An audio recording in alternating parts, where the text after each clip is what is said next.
Hello ladies and gentlemen, and welcome back to a brand new tutorial on using Pyomo. Now, before beginning in the subject of this video, I want to point out a mistake that I have made in the previous video, and it was in the objective function. I forgot to define sense, which is maximize or minimize.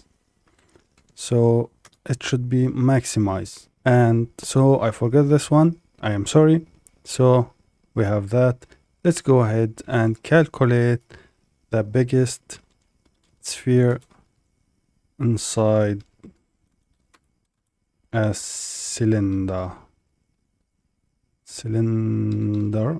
I think that's how you pronunciate cylinder. Anyway, let's go ahead and first the objective function.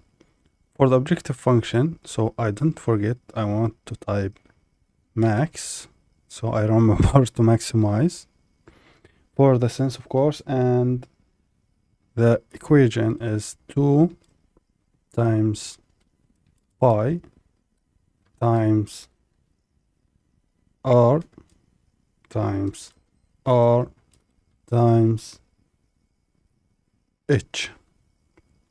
Let me delete these, and here we go. And we have r squared, so r squared plus h squared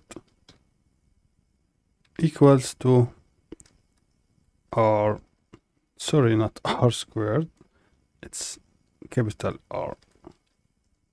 Alright, and the other one is that both r and h should be greater than 0, and r and h should be less than r.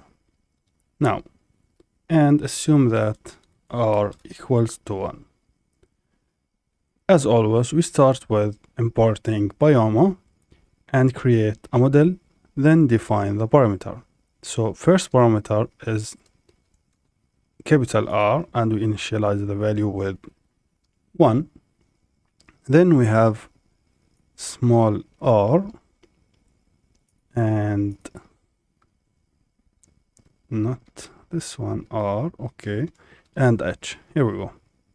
And the bounds are, of course, between 0 and the same here.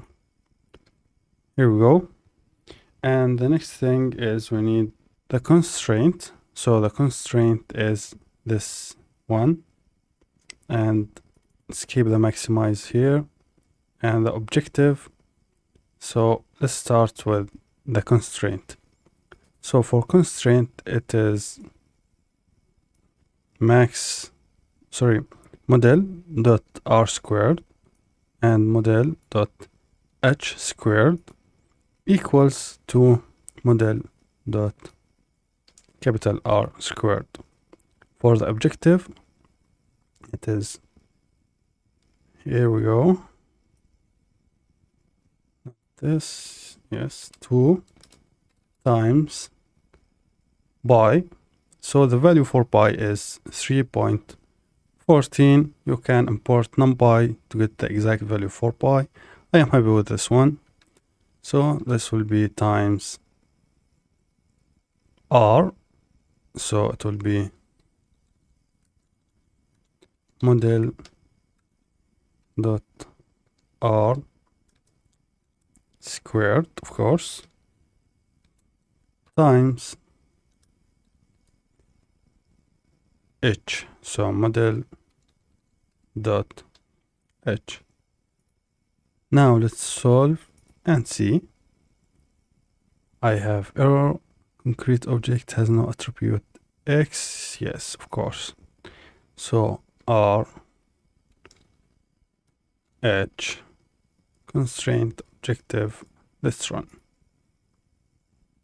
And there you go.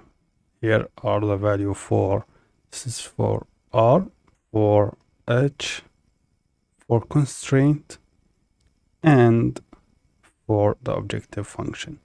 So That's it for me guys in this video. Thank you very much for watching. I will see you in the next one.